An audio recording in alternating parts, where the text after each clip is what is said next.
Texas is a big state, but you're never alone. The Alzheimer's Association is here to help. We're all in this together. From El Paso to Houston. From Dallas to San Antonio. From Austin to Fort Worth. Check out the online offerings from your chapter. Stay home, stay safe. We're here for you, Texas. Day or night. Go to www.alz.org. Or call us at 1-800-272-3900. Your caring never stops, and neither do we.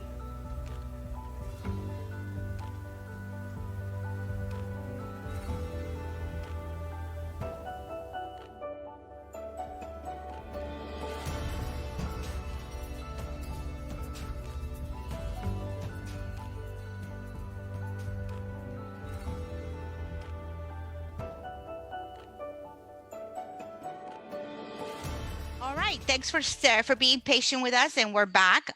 We now have Heidi Becerril. She is our care consultant at the Alzheimer's Association Capital of Texas chapter. She will be very graciously introducing our next presentation, and our speaker, it is Nancy Turco. So Heidi, we're ready.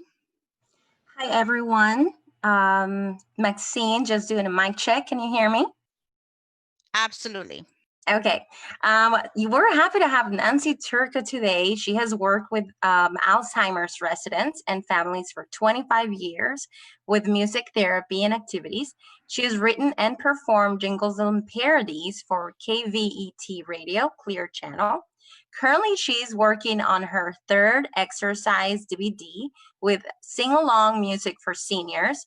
She is a facilitator of a monthly support group for families dealing with a loved one with Alzheimer's disease as ambassador for the Alzheimer's Association. Additionally, she has facilitated workshops for families of Alzheimer's patients, nurses, social workers, and activity directors on the subjects of brain health. Today, she will be presenting the 3 R's: redirecting, reminiscing, and reconnecting with persons with dementia. Thank you, Nancy.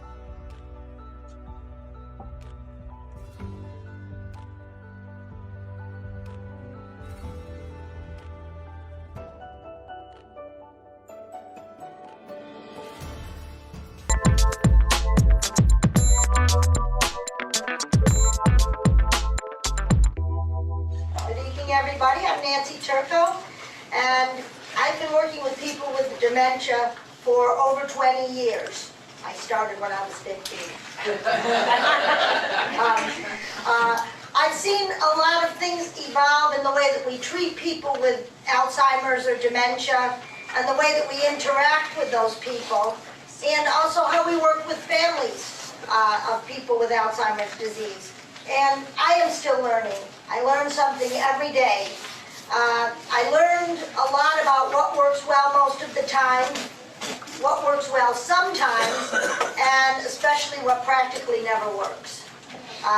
So I'd like to give you some insight into the disease and what the patient is experiencing.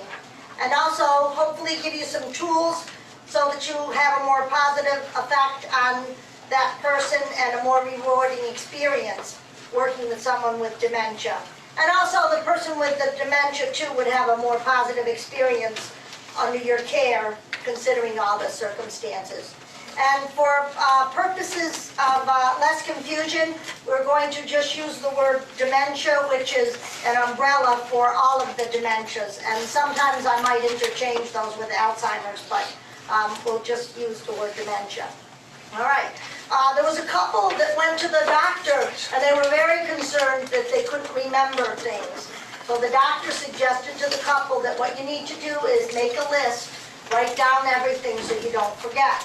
So that evening, the husband said to the wife, "I'm going to go fix myself a sandwich." And she said, "Oh, can you bring me a bowl of ice cream?" He said, "Sure, I'll be glad to." She said, "Write it down." He said, "I don't need to write it down. You want a bowl of ice cream." So she said, "Well, could you put some of that whipped cream on it too?" And he said, "Sure." She said, "Write it down." He said, "I can remember ice cream with some whipped cream." And then, of course, she added banana and cherries on the top and all that, and he said, I don't need a list. Well, about 20 minutes later, he came back, and he had 2 plates of bacon and eggs. And she said to him, you forgot the toast. So we'll be giving some examples of people with dementia that I've met, and I want to say first off that I really do mean no disrespect. We really work at keeping our sense of humor here, and sometimes if I give you a specific example or a story, that may stick with you a little bit more than if I read something out of a manual. So, and the other day in front of the group of residents, one of them elbowed the other and said, honey, I can't wait for this to be over. Me too. All right. Okay. All right, stressors. Think about being in elementary school, your first day of school. All right, when do I go home? Where do I sit? Who are all these people? Is this a friend? What time is lunch? What's for lunch? Do I have to eat it all? What if I don't like it? Where do I sit for lunch? I'm thirsty. Where's the water fountain? Where's my brother, my mom, my sister? Am I spending the night? Where are all the things I came in with today? Are we going to do something fun? What's the point? I'm scared, I'm cold, I'm lonely, I'm warm, my feet hurt, my new shoes don't fit right, the shirt is scratchy, the pants are too tight, where's the bathroom? What if I can't get my slacks down and I have an accident? What if I can't get the zipper back up? Who's picking me up? What time? Where am I? And where do I go to find my classroom? Well, a local doctor here told me that people with Alzheimer's, every day is the first day of school. So, all right. We're first going to talk about the 4 A's of dementia. The first is amnesia, and that's a recent conversation that they won't remember. They'll repeat a question, what time is lunch? 3 o'clock. Oh, what time is lunch? They repeat stories, they fabricate stories sometimes, and people can't remember things like that you took their car. They'll start asking where their purse is, tell you that they had nothing to eat. Why am I supposed to be here? This is a stage when they start missing money, and lots of times we allow people to have a couple of dollars in their pocketbook or in their wallet. The gentlemen especially like to have a little bit of money in their wallet. The best thing to do with that is to, if they accuse you of taking their purse or your wallet, is to try to distract them to something else and try to find their favorite hiding places. And we know from experience there's some very good hiding places. So. And don't take things personal with this amnesia. A gentle touch or a hug are a very good nonverbal reassurance. And one of the things that really helps the most is saying, I'm sorry. And when you say, I'm sorry, that doesn't mean that you're taking full responsibility for the situation. It doesn't mean that you're sorry you put them in a place, that you're sorry that they can't wear what they want to wear. I'm sorry means you're empathizing with their feelings. So you're not taking all of the responsibility, but you realize that they're upset. And nausea is that's when you don't recognize objects or people. A hairbrush or a toothbrush, sometimes family members. A lady the other day brought me a package of dental floss, and she said, I have this tool, and I'm not sure what to do with it. I think my mother doesn't like me because she left me with this tool, and I don't know what I'm supposed to do. So they start to confuse things. We have those balloon weights that you buy, you know, with the foil on them, those real nice ones. One of the gentlemen here insists that those are huge Hershey Kisses.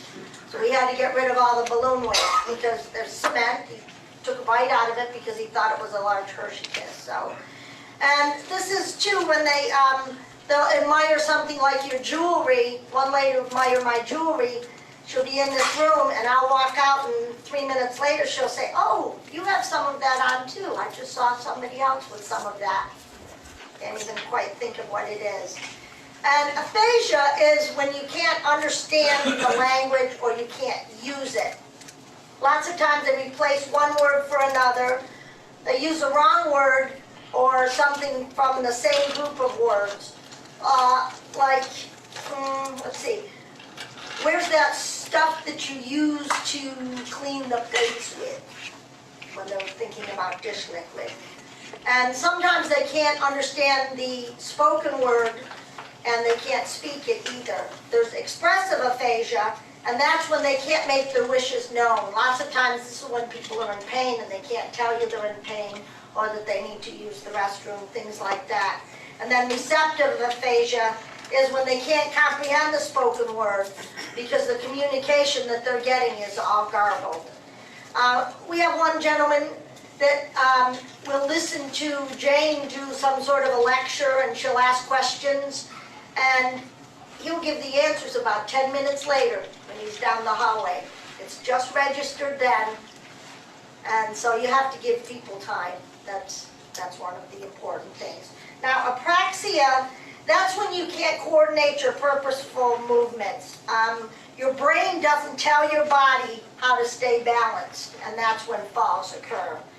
And you also can't use objects properly. We have a lady who puts lipstick in her hair. She knows she needs to do something to make herself look right for the day. And this is the time when you caregivers at home, when someone might use your $80 eye cream to shave with. And that's happened before too, so. All right, let's see. All right, the field of vision. It used to be thought that there was a 3-foot square that anyone with dementia could see. And now the new studies out are saying that it's only 12 to 18 inches. And that's at eye level. So you think about that, you can't see your feet, first of all. And that's one of the reasons people start to shuffle, because they can't see where they're going. And you also don't have any peripheral vision. So all of that's gone too. It's, you think about even getting out of the car. They have to step onto the road, go up on the curb, and they also compare this to like looking at a painting. Everything is flat. There's no more 3D. As the disease progresses, it's just one-dimensional. And this is because the part of the brain that interprets what the organ does is damaged, and not the eye itself. Lots of times this is when people get new glasses, and it's not really necessarily going to help. Sometimes it does. I mean, we have some cases where, you know, they haven't had new glasses in a long time, and so. But a wax floor looks very slippery. A black rug by a door typically is a hole that you wouldn't want to step into because you're going to fall through it. So people that have a welcome mat and they got somebody by the arm, come on in. No, they're not stepping over that. You know, they're going to fall into the hole. And so, like I said, this is when they start shuffling. So it used to be that with the communication, there used to be 11 levels of dementia, which actually there still are. Then they switched it to 7, and now typically a doctor will use just middle, late, early, middle, and late stage, and using 3 of them. And that's because so many times things overlap. Some person will say, well, I want to know where my mom is. Is she 7 or is she 8, and what should I do next? And yet, you know, they may have expressive aphasia way back down in the very early symptoms. So each individual is different. So you think about that. It's kind of scary, really. And that's why, you know, the walkers, the wheels on the walkers, people are tripping over them. They can't see. They can't see their feet. I'm going to put this over here. All right. All right. In the early stages, the communication skills are affected by things like, did you get the mail? Are there any bills in the mail? And lots of times they'll say they haven't had the mail in a week, and there's a big stack already piled up on the table. So sometimes it helps to give certain triggers, Like, did we get any bills in the mail? If you know they got the mail, don't set them up for failure by asking if there was any mail. You know there is mail. So, in this earlier stage is when it helps to have a list of tasks to do, especially if they can read or comprehend, or if they can use the phone. Keeping a calendar on the refrigerator helps. This is a time when a lot of people in the early stages get scammed because they're very trusting. We've had cases here where, you know, the resident came in and they had, you know, thousands of dollars of lottery tickets, lots of sweepstakes, tickets, and giving to charities. Unfortunately, there's a lot of dishonest people out there. And that's because they have the poor reasoning skills, and they certainly wouldn't question anything anyone told them. They accept that as true. So in the middle stages, I'm making sure I'm where I thought I was. In the middle stages, this is when they start arguing about clothing. My clothes aren't dirty. You'll put on 3 different shirts on top of each other and insist that they don't have a shirt on, that they're still cold. One thing to do is to give choices. It's nice to have a few choices, as we all know, and a lot of those choices have been taken away. So one thing, if you ask someone, do you want to wear this or that, 85% of the time they'll say the second one. So if you're really leaning towards the second one, then if that's what you want them to wear, then say that one second. Because typically the last one you said is the one that they'll remember. So, and putting out the clothing in the order that you want them to put it on. You know, the briefs, the shirt, the slacks, the socks. If everything's in order, that will help too. Because if you have the dirty clothes right there, they'll put the same clothes right back on. And this also is the time for the middle stages, labels for the bathroom. We have one resident that we just took a big picture, and it was a picture of a toilet. We set it by the door, and then I used one of those glow-in-the-dark stripes, even though she had a light on in the bathroom, that would go directly to the toilet, because they do get lost. You know, even the other day, one of the ladies said she needed to use the restroom, and I walked her into her room, and she just turned around and said, "Where is it?" And I was surprised because, you know, that's her room and that's her restroom, and she's been here 4 months, but she didn't even get the connection. And this lady also one day came out with her slacks on, and she had one on each of the sleeves, you know. So that dignity, you know, it's tough to have them keep their dignity when things like that happen. So we'll try to be real sensitive to that. And one of the things about that is don't quiz somebody. Don't ask them what they had for supper. Things like, did you enjoy your supper? A yes or no answer. Or how was your supper? But people get into the habit of saying, like, what did you have for breakfast? We had one spouse here that the lady called up crying, and she said, I've been married to him for 65 years, and I never knew that he ate pancakes every morning and sausage. And I said, he didn't. She said, well, he always had oatmeal. I said, that's what he had this morning. He had oatmeal. Well, he told me he had pancakes and sausage. Well, you asked him, and he made it up. He didn't want to have that stress of trying to think of something. That's the first thing that popped into his head. Maybe someone at the next table had that. And he could have even been on the phone and seen that, and that's why he told her that. So it's a tough road. It really is. So don't quiz. And this is too, when in the middle stage, TV news is not good. People take it personal.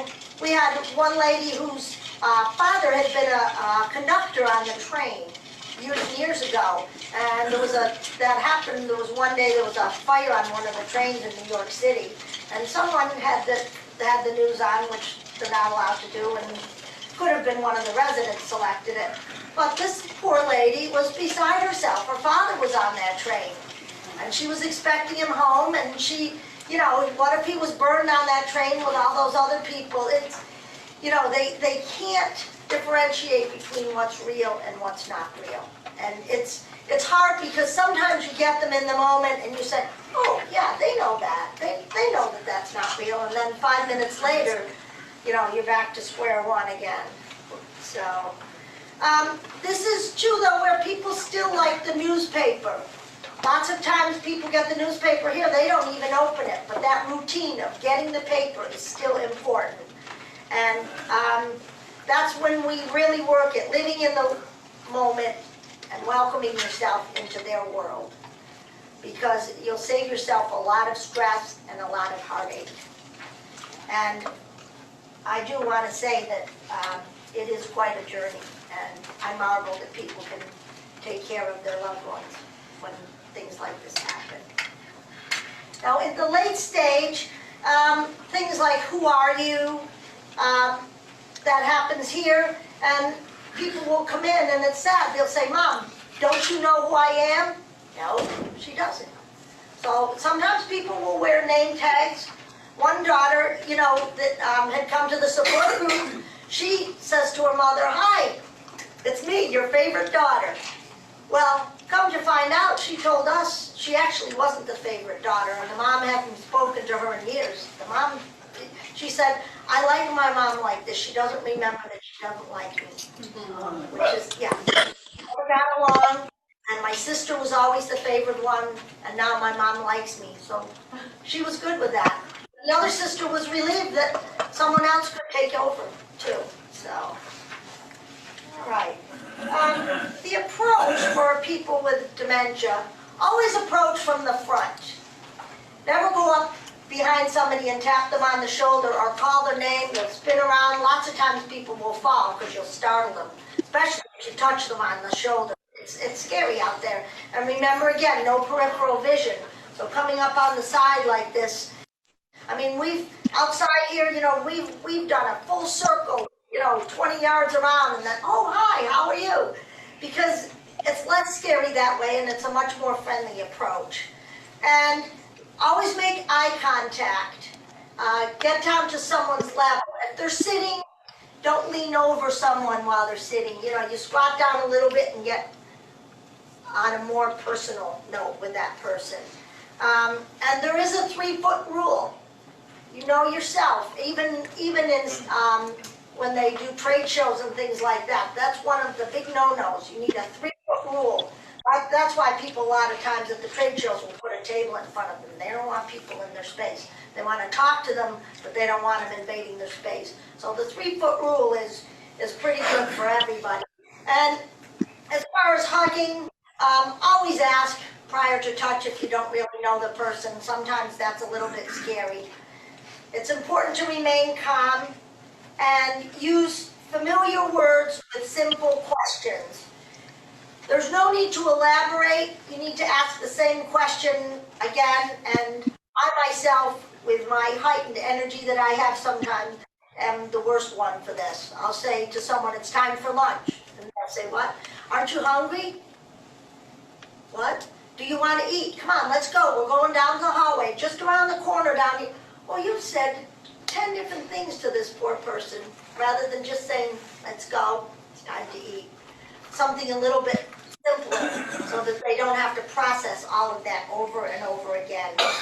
And taking your time is one of the toughest things for anybody to do. You know, it's hard to slow down when you need to get to work, you know, when they're dilly-dallying and, you know, you need to get them where they need to be. And I have to be careful because I'll say things like, take a left right here. And, you know, that's the Yankee of me. You know, it's, oh yeah, you just take a left right here. And, you know, that was the first week I was here and the lady said, girl, what are you talking about? I don't know, so I have to work on that. So, one of the things that we make sure that we don't do is we don't use medical terminology. You know, oh, she's got a UA, a UTI, the lab's coming by so we can get a CBC. You know, people do that a lot, and the families will do that too. We try not to talk about a family member while the family's still there, while the resident is still there. It's just good manners to not do that. And it's hard not to, because sometimes you get that 2 minutes that you want to ask somebody something and your loved one is standing right there. But we do try not to do that. And try not to yell or raise your voice. We had one gentleman that went to the hospital and the nurse couldn't get him to do what he wanted. Sir, I need to take blood. Open your hand. And, you know, the daughter, who, like I say, her dad lives here, finally she said to him, she kept saying, open your hand. Got louder and louder. And she said, you know, he's not deaf. He's got dementia. He is not deaf. So, you know, things like that. And it's a lot. We're finding that a lot of the hospitals and healthcare workers really aren't quite prepared for all of this. Don't ask questions requiring them to remember facts. One of our other residents went to the hospital and the daughter was meeting her there. And when she got there, the lady up front said, oh, yeah, she's back there with the doctor. She's just waiting for her husband. And my friend said, her husband's been gone for 14 years. Well, she told us he was on his way. Well, he's not on his way. You know, I'm the daughter. This is my mother. I'm in the care of my mother. So they don't really know enough to be suspicious. And it's a little bit tricky because there's that dignity. You wouldn't say to somebody, well, no, your husband's, you know, you don't have a husband anymore. It says right here, your husband's dead. So it's a little bit tricky doing all of that stuff. Don't talk down to people. No baby talk. And this happens, sometimes it's a form of endearment, but it's really demeaning to people to use baby talk, and a lot of times people do. And you know, sometimes we have new caregivers, and that's the first thing that we talk to them about is these people need dignity and be respectful to them and speak to them the way that they like to be addressed. Some of our residents like to be addressed by their maiden name. They're not married. You know, they're 14, 15 years old right now, and they're not married. You know, we use their maiden name. And don't set them up for failure. Don't ask questions that you already know the answer to. It's a vicious circle that a lot of people get into. And oh, Mom, don't you remember? I put you here the other day. And the mother, no, you didn't. You were here. You know, one lady the other day was looking for, we thought it was her son, but she was talking about her brother. What time does school get out? Where are the seniors? And first I thought she meant the seniors, and it's like, we're here, you know. But she didn't. She meant the seniors from the high school. And, you know, that was tricky getting through that. It's like, well, the high school gets out at 4:05. So I was vague about that, you know, and I'm sure if anyone comes to visit you, they know to come here first. And we try to stress that to them, so, because people will wander around looking for something. Let's see, I think I need to change. Oh, no, I didn't yet. Okay. So we have to remain calm and we redirect. Now redirect, if someone says, you took my pocketbook, you might say, well, let's go look for it. Why don't we have a snack while we're on our way over there? You know where the pocketbook is, you know that you took it away, that the checkbook isn't in there, all of those things, but there's no point bringing that up. So redirecting is one of the best ways to do that. And you respond to their emotions. I'm sorry that you're upset. I can see that you're upset. Listen for keywords. The other day, one lady was walking around here and she said, I need that thing for my throat. And I couldn't figure it out. And she said, so, I said, well, what's the thing? She said, so it doesn't squeak. And I said, what's it for? And she said, it's for my voice. And then you're not so dry. And it has liquid. Finally got that out. She was looking for the water fountain. And she was right here. And I finally got that, you know, just from trying to figure things out. So Techniques to improve communication. Redirecting, like we said. You know, it's time for a shower. I already had a shower. Well, we're going to have one now, and let's pick out your clothes. You have the heat on in the bathroom already, and empathize with the fact that you know, I know you like it warm. Be aware of personal space. Lots of times, bathing someone, you know, the dignity.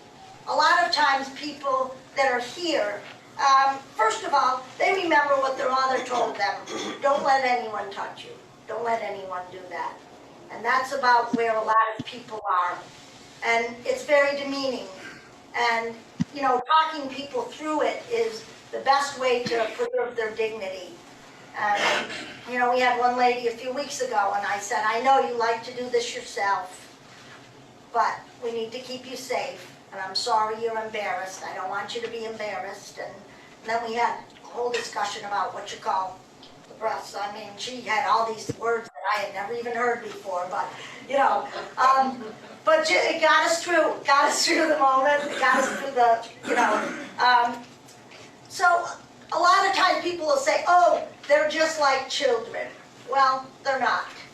They are similar in their actions sometimes and their behaviors, but these are not children and they deserve the dignity.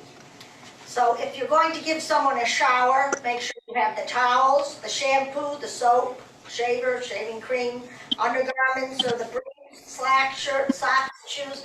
You have everything in there because you can't leave. You know that, leaving someone, you know, in the shower. And also, you know, in fact, Odessa shared something the other day. It was like, oh my gosh, how am I going to get this lady to put on clean clothes? So Odessa apologized and said to her, you know what, I'm sorry, we got some water on the floor, and I'm sorry, your clothes got wet. I'm going to wash them and I'll bring them right back. So that averted that disaster of the lady thinking that her clothes were being stolen and where were her clothes. So one of the best things that we can do is, let's see, where I am, reminisce. The older memories that we have are the last to go. Good or bad, those memories are the last to go.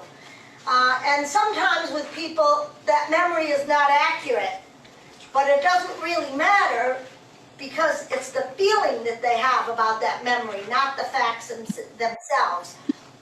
We had one lady sharing about a tornado and how she had to hide under the chicken coop.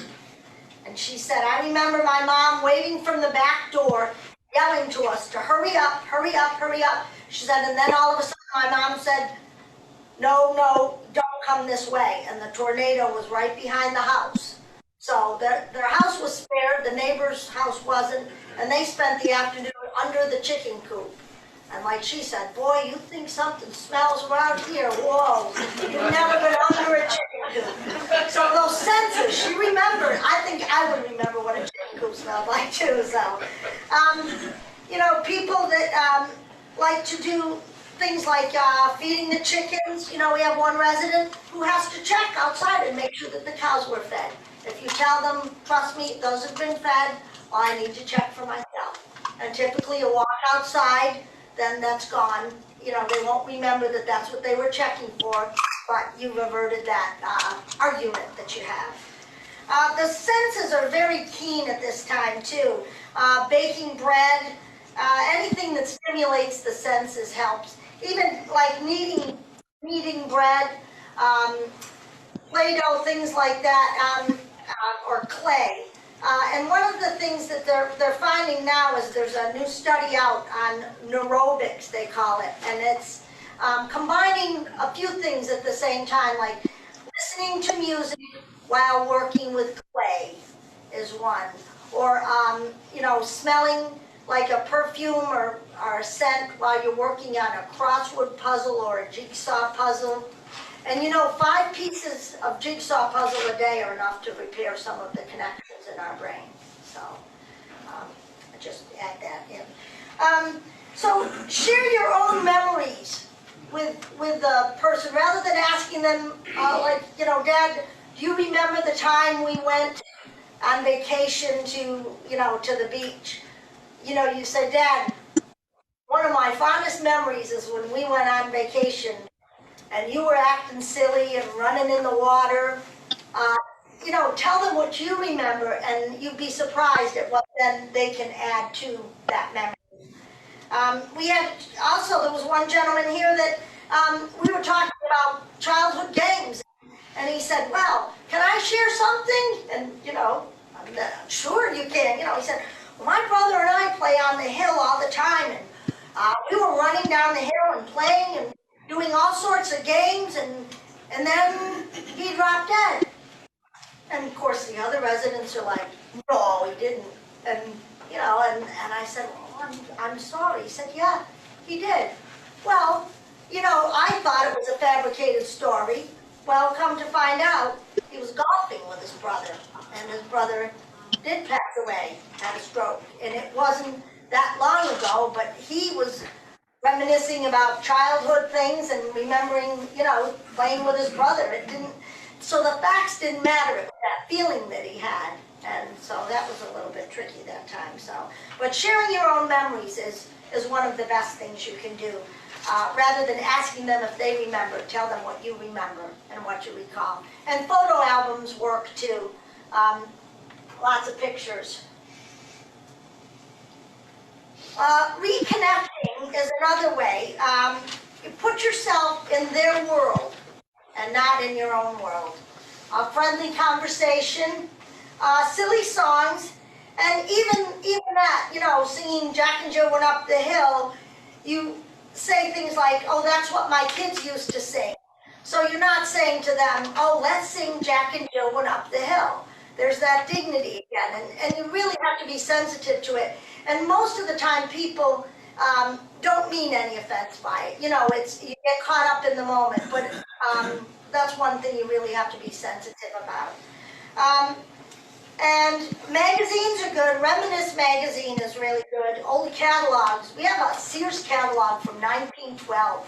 And that is really fun to look at, the corsets that were $3. I mean, they look like armor for the, army, actually. So, and so sometimes, like with Reconnecting, when you're helping to clothe someone, talking will take away the anxiety. Talk about yourself and empathize what they might be feeling. Years ago, when I worked at a facility, the woman didn't want to have a bath, and the nurse said, gosh, she loves it. Every time I put her in the whirlpool bath, she's fine, once we get her in there. Well, the woman said to me, they're not going to cook me a bath soup today. What a frightening experience, to think that someone thought that they were being cooked, so. So then we go to validation, and what I'll do, after I finish with this, I'll go back and we'll talk about the three of them and one scenario, so you can kind of get the idea. Validation therapy, a woman by the name of Naomi Feil had done a study on this, and lots of times the Grey Panthers will have a seminar on this. I've gone to the seminar twice. If you go 3 times, then you're allowed to teach it, so I'm not authorized to teach it. But validation therapy is the feeling versus the facts. And when I had taken this course, I was working in a nursing home, and a woman was yelling about a dress. She said to me, did you get the dress? And the staff walking by, oh yeah, she always talking about some dress, So I went in and I said, what does it look like? And she said, it's blue. So I looked in the closet. I didn't find any blue dress in there, And I asked her, what's it for? And she said, well, I'm supposed to wear it to the dance. And my father said I can't because it's too revealing. Well, so she was upset about that, but it didn't really. So I said to her, well, you know what? I said, I will check and see if I can find the dress because I know you're upset about it. And she said, well, I think my mother put it away in a box for me. And I said, well, that's good. So now we don't have to worry about where that dress is. And it calmed her down. that, you know, rather than, oh yeah, you know, she always says that about the dress. So, there was another resident at a facility that had roomed with her sister, okay? And her sister was by the door and she was by the window. Well, her sister passed away.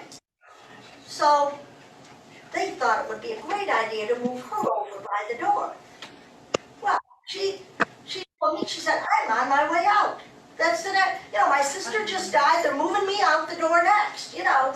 And I always felt badly about, I knew it wasn't really my fault, but I always felt badly about it because when they moved her bed that day, I said to her, well, I'll come back this afternoon and we'll talk about it and we'll see if they can get you to move your bed back. And she said, no, you won't be back. Everybody always leaves and they never come back. And I said, I will be back. Well, that afternoon, I was in a very bad car wreck. I was not back. I totaled my car and actually never even ended up going back to work anymore for like 3 years in surgery. And I couldn't bring myself to even ask what had happened. But I guess it was a few months after I had not worked there anymore, the woman did pass. But what a terrible thing to have to go through, thinking that, you know, you're next. And so lots of times our logic and, you know, and I'm sure the staff thought, well, gosh, she can see everybody going now. She'll be able to see the traffic out in the hallway and, you know, see people and, you know, so. All right, so the next thing we have is reality orientation. And this does not work. It used to be the norm. They used to say, make sure they know what date it is, what day it is, what time it is, what the weather is. And then they found out that it really didn't matter. You know, you tried to get them to conform to the day that you were having, to the present day, and it was totally ineffective. One instance of this was, there was a woman at our facility here, and every day she looked for her husband when she'd get up in the morning. And say, well, you know how men are, he's probably already at work. She'd say, yeah, he probably is, because he likes to get up early and go to work. I'm sorry I missed him. And she was fine for the day. And then the next day, the same thing. Have you seen them? No, I haven't seen him. You know, that's an honest answer. I haven't seen your husband. Well, he had been dead for, 3 or 4 years. Well, the lady had an unfortunate accident. She was in a facility in the hospital, and they called us and said, how do you calm this poor lady down? She's hysterical. What happened? Well, we told her that her husband died. Every day when she wakes up and she asks, we tell her, your husband died. Well, what a horrible thing to have that immense grief every single day of your life when you wake up. Because like we said, the first day of school, everything's new. That's a horrible, strong feeling. And to have that every single day is, and there was no going back after that. She knew the people who told her about her husband. And so that was tough. The other thing that people do sometimes is they feed the fantasy. Where's my mother? Oh, she's on her way. She'll be here in a little while. Have you seen my mother? Yeah, actually, she's just down the hallway. People have done this in facilities. And here's this poor lady walking and walking, totally exhausted, looking for her mother. Oh, I think I just saw her down there. A lot of things that people have learned that are downright cruel. That they didn't realize, what the person with dementia was going through. So we had one lady that asked me every day, have you seen my mother? And I'd say, no, I'm sorry, I haven't seen your mother today. Oh, okay. And one day she came in and she said, I think my mother is dead. And I said, really? She said, yeah. There's a mirror out there, and I saw my face, and I am really old, and there's no way that my mother is still alive. And, and it was, and I said, yeah, I said, she passed some time ago. She said, that's what I thought, too. So, and so she lived that at that moment.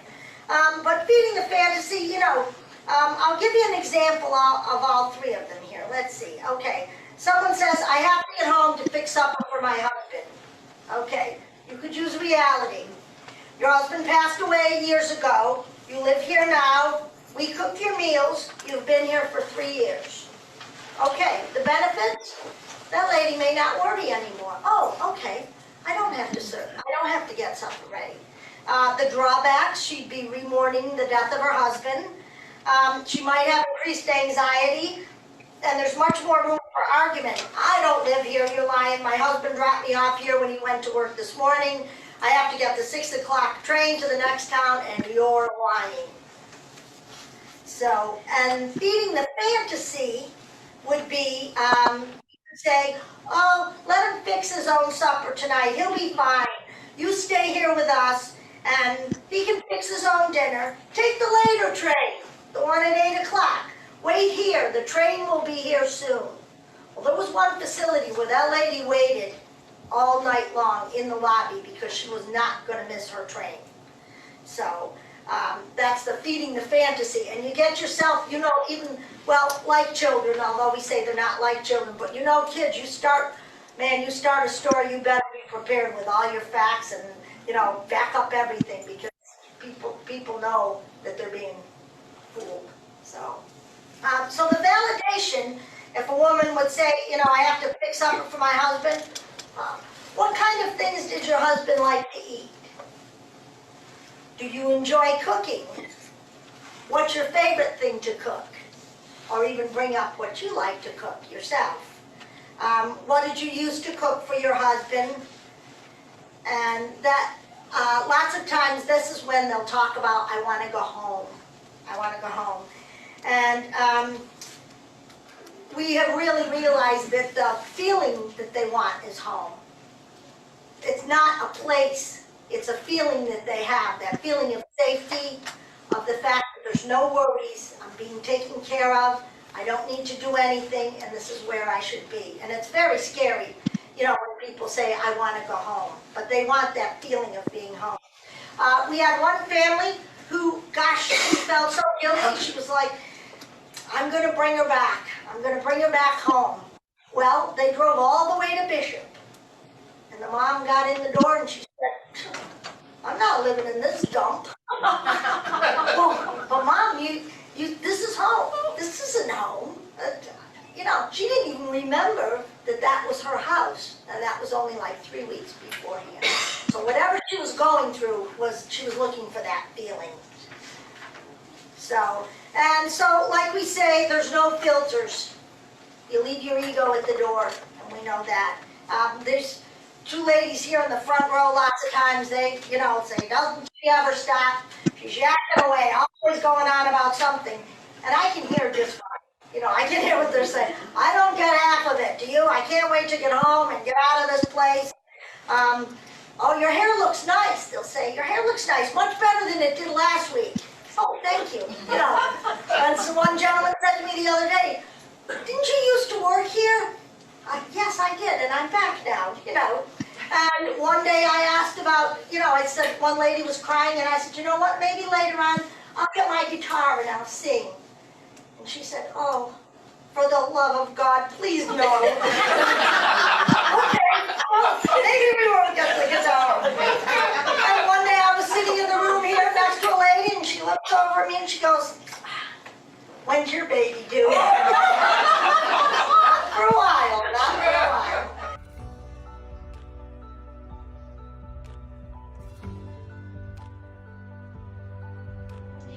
And we're back. Nancy will be available now for a Q&A and live session. Nancy, thanks for joining us today. Thanks for that lovely presentation. We just always appreciate when we can talk about very serious conversations in a very light tone. So if anybody has any questions for Nancy today, please submit via chat or use the raise hand feature, and we will definitely address these questions. We do have a question in the chat. It says, what if you have someone with changes in personality like aggression? And what are good redirection techniques when you have to deal with those behaviors? Okay, aggression is very tricky. And typically with aggression, there's something besides whatever it is they're upset about that's bothering them. And the best way to deal with that is with redirection.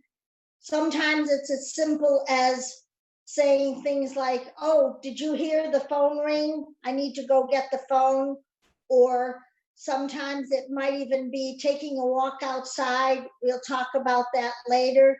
It can be very frightening for the caregiver, and we have had stories of caregivers who were very afraid of their loved one, and it's a tough situation.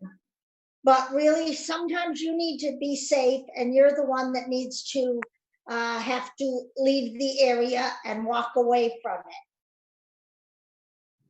That's true. And often, we always recommend to our caregivers that if there's anything in the house that can be used as a weapon, whether it's a fork, a knife, or a gun, the instinct to protect oneself is always first and, first at hand. And so we want to make sure that our caregivers are always taking precautions to protect themselves. Yes.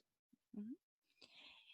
And what other techniques can families use for redirecting families or their loved one when they're dealing with the I want to go home situation? Well, that's always common. Yes, I think one of the things about that is the empathy that goes with it, and saying, I'm sorry, I know you want to go home, rather than arguing about the fact that they're already home.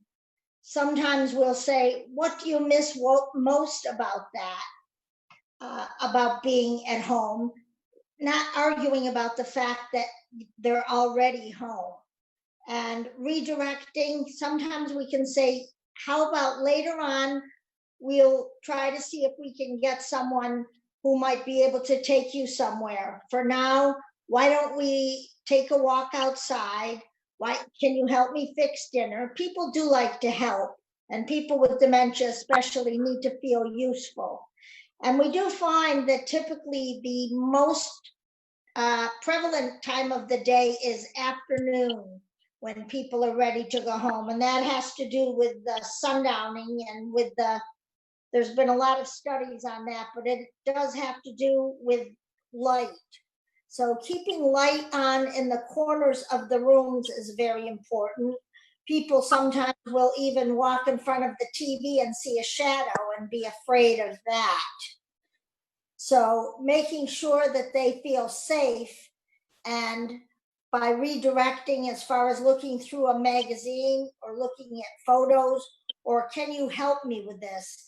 And sometimes it doesn't matter that you've already done it before.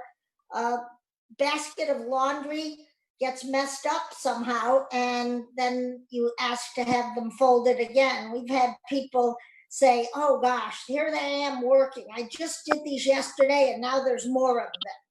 So trying to keep them busy with something always available that they can do to keep their hands busy. We have two very distinct questions, and I will throw one out at you right now. And the one is really the conversations around driving. Nancy, did we lose you? Oh, there you are. The conversations about driving. How do we manage or redirect attention to those individuals that still want to drive? Driving is one of those freedoms that a lot of people do miss. And I think the easiest way around that is to not take responsibility for it yourself. I wish you could drive. But blaming it on the doctor is the best way, typically. The doctor said you're not able to drive right now. We also, hiding the keys sometimes will work, or giving a different set of keys that don't work in the car. We have also had people take a spark plug out of the car and then the car won't start. And sometimes giving the car to another family member or driving it around the corner and parking it, because sometimes it is out of sight, out of mind. And that's a tough road. We do have people too where you can go and have the driving test done, and it's a simulated driving test. And most of the time, people do not pass it. We had one gentleman who they took to the driving test, and he insisted that he would have passed it if he was in a real car. But the fact that it was just a pretend machine is what made him not pass. But not taking responsibility yourself for it is kind of the easiest way. The blame it on somebody else and being empathetic about knowing that they do want to still be able to do that and to have that independence. That's one of the toughest things. And typically with depression, with people with dementia, there's usually 3 things that really put people kind of over the top. And it could be a loss of a loved one, loss of mobility, loss of being able to drive, or loss of a home. But 3 things together sometimes are more than someone can take, and they need some reassurance with that. Just imagine having had a procedure done or being on medication. Also, that makes it worse, the confusion. So if you're already compromised with Alzheimer's or any other form of dementia, added to if you're taking a painkiller, it can be very dangerous. And, we also always advocate for families that you do get the proper diagnosis from your doctor, that you have that letter, so that in the event that they do take off on you, they were able to then issue the silver alert and have a prompt resolution to your coming home as soon as possible. Right. And again, you can always visit our webpage, the ALZ.org, and you can just type in safety, and it will take you directly to that page addressing more questions regarding driving. The other question we have in the chat, Nancy, is what if you have someone who will not be compliant with important things like eating right when they have diabetes? That's tricky also. I think one of the easiest things to do is to not have things available that they are not permitted to eat. Especially being home and seeing things that you're not allowed to eat that are there. But having healthy snacks available is very important. Even a basket of fruit on the table that they're allowed to have, because that is tricky sometimes, especially with a brittle diabetic, trying to make sure that they have the nutrition that they need. And the sweet tooth is the last taste that leaves people. And a lot of times people with diabetes will tell you everything tastes like cardboard. And that's that taste sensation that they don't have anymore. So they are looking for the sugar. And so that's another variable with that. But having food available that that they can have is tricky. And also sometimes just the small meals to keep the blood sugar level is one of the best things you can do too. And the word empathy again, I wish you could have this, but not eating in front of them with things that they are not allowed to have, and having healthy snacks that will not mess up their sugar. I know that often we hear from our caregivers when they share their experiences that either their loved ones either gravitate to the sweets or they gravitate to the salty foods. And I think it has to do with the taste buds. Would you like to talk about that? Yes. More? Yeah, I got it. Yeah, the taste buds, the ones even like with babies, it's the ones in the front of your mouth, which are the sweet and the salty, and those are the most sensitive. So trying to get things that taste good and that taste pleasing to the person are a real challenge sometimes. And there are different sweeteners that you can use that will not mess up things. We have had people where they wouldn't eat, but a little bit of like a Splenda or something in the mashed potatoes or in the vegetable will make it easier and more palatable for them to eat those. Thank you so very much, Nancy. I think we're at the end of our session for the 3 R's, how to redirect people, how to reason, and so on. This was very practical information. I hope that our caregivers can benefit. Again, if you want to catch or capture some of this information, it would be available on demand in Facebook Live. You can go and visit our page and find the conference. Then we have a short intermission, and then we will proceed to talking about the caregiver story in our panel. We have a couple ladies joining us this afternoon, and it will be an open forum for all of us to have a conversation about caregiving in our own experience. We'll see you in a bit. Thank you. Thank you.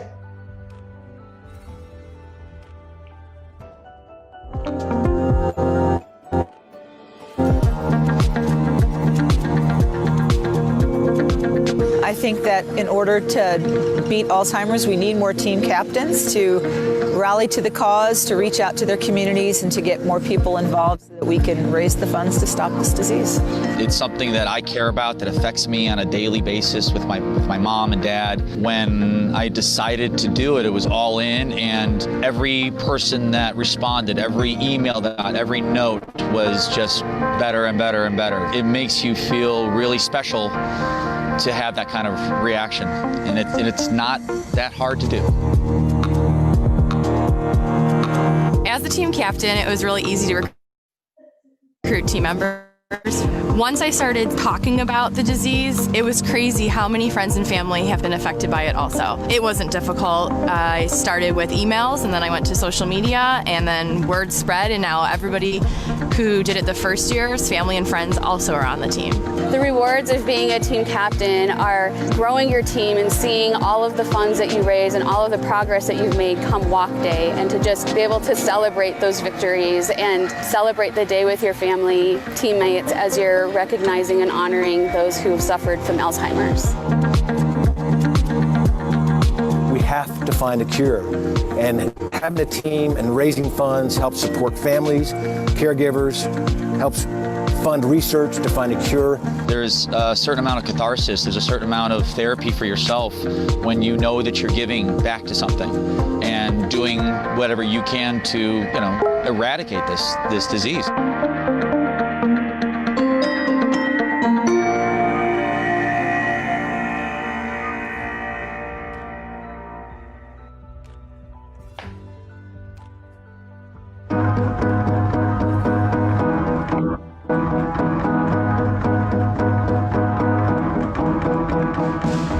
Actually just getting my record deal, and I found out my grandmother was starting to get worse with Alzheimer's.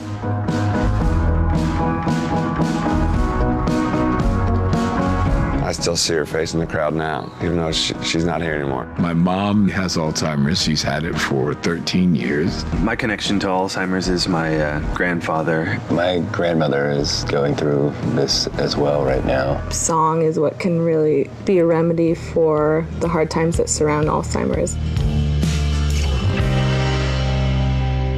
I picked the song If My Love Could Kill. Dock of the Bay. Hello in there. Backwards breathing. Dreaming My Dreams. Annie. Stand By Me. Raymond was the song I wrote about my grandmother. I wrote Hard to Grow Up, and it was pretty close to after the time I lost my mother. I was just writing these songs for me, and when they have a resonance with people's lives, then that's an unexpected bonus. When people hear this song, I just hope that they don't feel alone. When you're going through things, when you're not at your strongest point, you want somebody to be there for you. A lot of times things seem insurmountable, then you hear a great song, and all of a sudden you feel like, okay, this is doable. This is something that we can handle. Music has the power to make people feel that way. Music's powerful like that. It lights something, it ignites something. It's some kind of magic. It's the magic of music. Hey, dude, don't make it bad. Take a sad song and make it better. It's a possibility, a potential in all of our lives. Whatever research we can do at this present time is absolutely important. If they could find a cure, it would be heaven. I think awareness is the key to everything. And if music can help with that in any way, that's a very special thing for an artist. We're going to find a day when Alzheimer's is no more, and we will sing a lot more songs about it.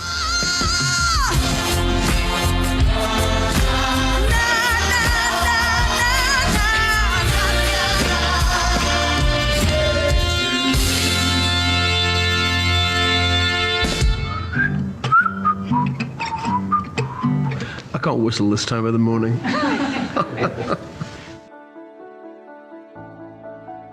Hey everybody, everybody, it's Jonathan Barker, your Walk to End Alzheimer's chairman. I'm out here at this year's new walk venue, and it's a little bit slow right now, but come October 24th, we're going to be turning Six Flags Fiesta Texas purple. I'm very excited about this new opportunity, and I'm even more excited to announce that not only is the walk going to be inside Six Flags, but they're offering us free parking for all participants, as well as the option to purchase a half-price ticket to stay for the rest of the day. We're really excited about the opportunity to grow, and we look forward to seeing you out here at the walk on October 24th. Y'all have a great day, and we'll see y'all soon.